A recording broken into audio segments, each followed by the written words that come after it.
아합의 아들이죠. 아하시야가 다락 난간에서 떨어져서 병이 났습니다. 그래서 그 병에 대해서 묻기 위해서 그의 사신들을 에그론의 신 바알세붑에게 보냈습니다. 그런데 그 사신들이 갖고 온 대답은 여호와 하나님의 말씀이었습니다. 우상이 아니었습니다. 엘리야가 중간에 하나님의 말씀을 그 왕의 신하들에게 전해준 것이죠. 그랬더니 왕이 하는 행동이 무엇입니까? 9절 말씀 함께 읽겠습니다. 이에 50부장과 그의 군사 50명을 엘리야에게로 보내매 그가 엘리야에게로 올라가 본즉 산 꼭대기에 앉아 있는지라. 그가 엘리야에게 이르되 하나님의 사람이여 왕의 말씀이 내려오라 하셨나이다. 그의 아버지 아합에게도 엘리야가 하나님의 심판을 선고했죠. 그리고 그 하나님의 말씀대로 심판을 받아 죽었습니다. 그것을 안다면, 그리고 엘리야가 전해준 하나님의 말씀인 것을 그가 알았는데, 그가 하나님의 말씀을 전한 대로 이루어진다는 것을 경험했는데 그것을 깨달았다면 그는 엘리야를 잡을 것이 아니라 하나님 앞에 회개를 하는 것이 맞는 일이었습니다.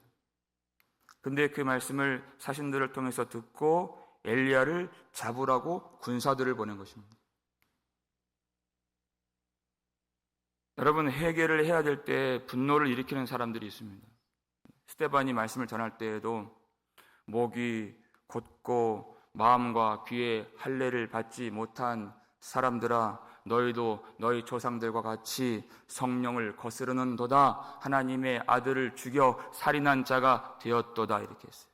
그게 스데반의 설교의 핵심이었습니다. 성령을 거스르고 하나님의 아들 예수를 죽였다.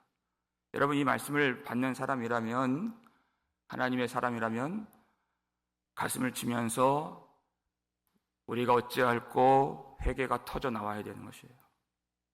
근데 그 말씀을 듣는 사람들에게서 무엇이 나왔습니까? 분노가 터져 나왔어요. 그래서 스데반을 성 밖으로 내치고 돌로 쳐 죽였다. 이렇게 됐습니다. 말씀을 듣는데, 하나님의 말씀을 듣는데 분노가 나온다는 것은 하나님을 향한 회개가 다 말라졌다는 뜻입니다. 회개를 할 수가 없는 사람이 된다.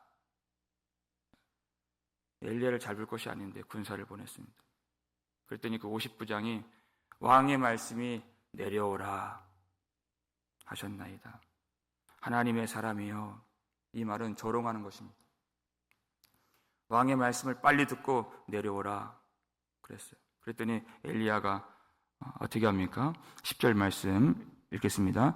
엘리야가 50부장에게 대답하여 이르되 내가 만일 하나님의 사람이면 불이 하늘에서 내려와 너와 너의 50명을 살을지로다 하매 불이 곧 하늘에서 내려와 그와 그의 군사 50명을 살랐더라.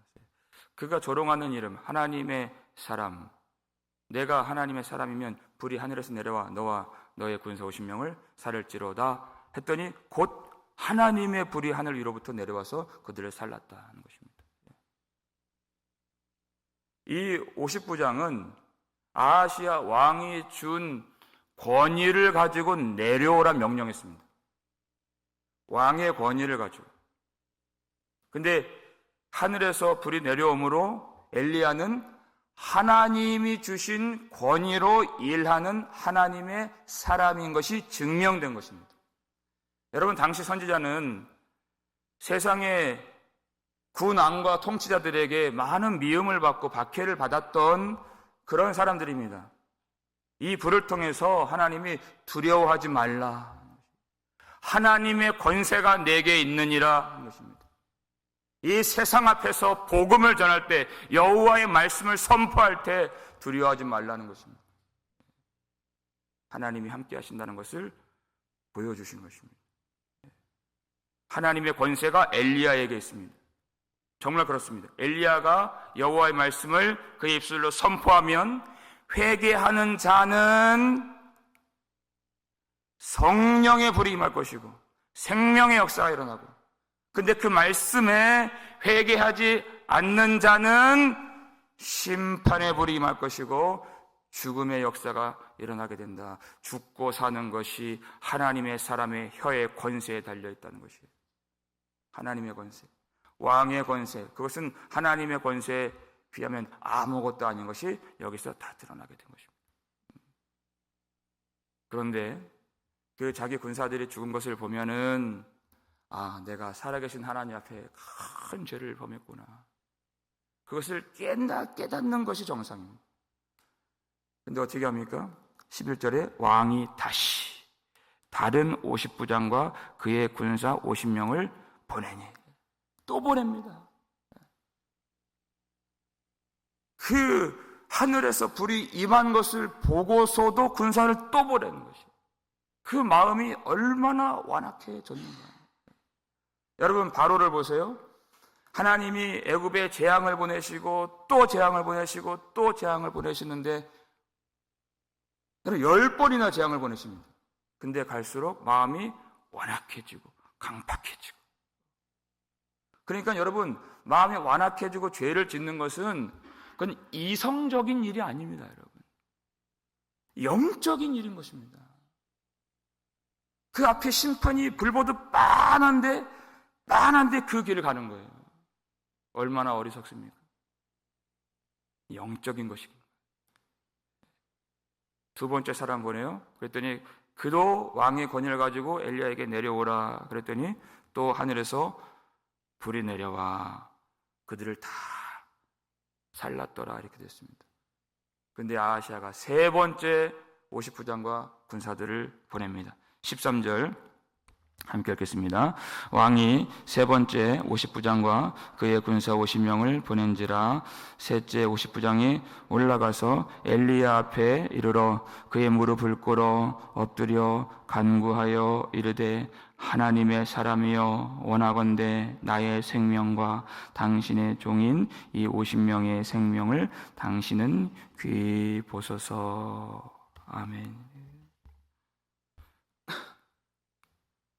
그는 그 앞선 두 50부장과 그 두 군사들이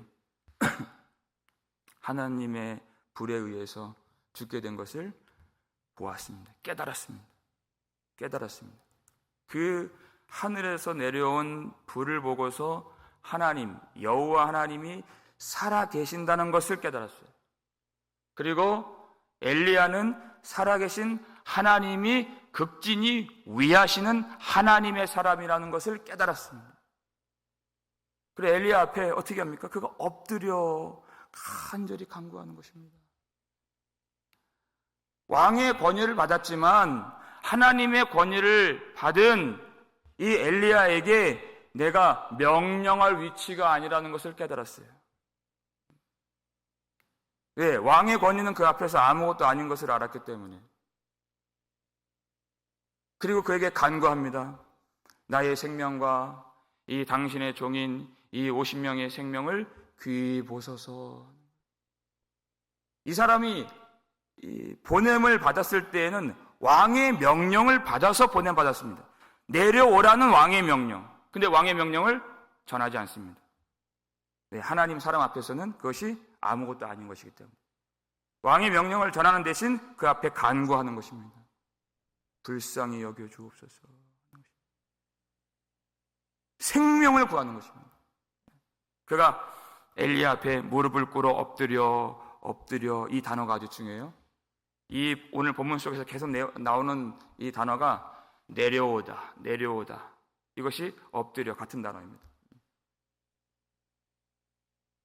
첫 번째, 두 번째 그 50부장이 엘리야에게 명령을 내려오라 명령해요. 그러니까 뭐가 내려옵니까? 하늘에서 불이 내려오는 것이. 근데 이 사람은 자기가 내려갔습니다. 자기가 엎드렸어요. 그랬더니 하늘로부터 불이 내려오지 않게 된 것입니다. 엘리야가 내려가죠. 엘리야가 내려갑니다. 자기가 내려오는 것, 자기가 엎드리고 내려옴으로 그는 생명을 구했습니다. 그리고 50명의 생명까지 구했습니다. 하나님은 마음이 낮은 자를 기뻐하시는 하나님이시다. 자기가 내려가는 것이. 생명을 구하는 방법은 다른 것이 아닙니다. 내가 내려가는 것입니다. 내가 엎드리는 것입니다. 그랬더니 15절에 여호와의 사자가 엘리야에게 이르되 너는 그를 두려워하지 말고 함께 내려가라 하신지라. 엘리야가 곧 일어나 그와 함께 내려와 왕에게 이르라 그랬어요. 그 세 번째 50부장과 세 번째 군사들을 하나님이 그들의 생명을 귀히 여겨주시고 엘리야에게 내려가라, 두려워하지 말라. 그리고 그 아하시아 왕 앞에서 이렇게 말씀을 전합니다. 16절 함께 읽습니다. 말하되 여호와의 말씀이 내가 사다를 보내 에그론의 신 바알세붑에게 물으려 하니 이스라엘에 그의 말을 물을 만한 하나님이 안 계심이냐. 그러므로 내가 그 올라간 침상에서 내려오지 못할지라. 내가 반드시 죽으리라 하셨다 하니라. 담대하게 그 왕 앞에서 하나님이 주신 그 심판의 말씀을 그대로 전하는 것입니다. 아하시아는 이 여호와의 말씀을 사신들을 통해서 이미 받았습니다. 그 똑같은 말씀입니다. 그 사신들을 통해서 받았을 때 그 말씀 앞에서 회개를 했더라면 그는 하나님의 긍휼히 여겨주심을 받았을 것입니다. 그리고 또 기회가 있었죠. 첫 번째 50부장과 군사들이 하나님의 불로 죽게 된 것을 보았을 때 그것은 분명한 하나님의 사인이고 하나님의 메시지였습니다. 그때라도 깨달았다면. 두 번째 50부장과 군사들이 그 불사름을 당할 때 그 분명한 여호와의 메시지를 듣고 깨달았다면 그는 하나님의 자비하심을 받았을 것입니다. 그 여러 번의 회개의 기회를 깨닫지 못하고 계속해서 마음이 완악해졌어요. 그는 그것이 회개의 기회인 줄로, 생명을 구할 수 있는 기회인 줄로 깨닫지를 못한 것입니다. 그랬더니 17절에 왕이 엘리야가 전한 여호와의 말씀대로 죽고, 말씀대로 죽고. 그는 다락에서 떨어져 병이 났는데 여러분, 병으로 죽는 것이 아닙니다. 여호와의 말씀으로 죽은 것입니다. 여호와의 말씀에 생명이 있고 여호와의 말씀에 죽음도 있는 것입니다. 우리의 살고 죽는 것이 하나님께 있고 하나님의 말씀에 있는 것입니다. 그래서 우리가 이 말씀 앞에 우리가 무릎을 꿇으려고 나와 있는 것입니다.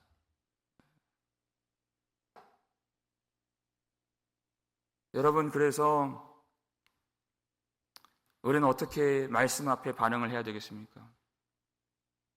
인간의 어리석은 고집은 다 버려야 되는 것입니다.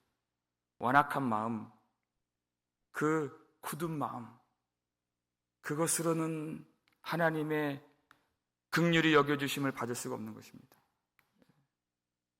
오늘 이 아침에 하나님 앞에서 하나님, 내 속에 있는 그 굳어진 마음,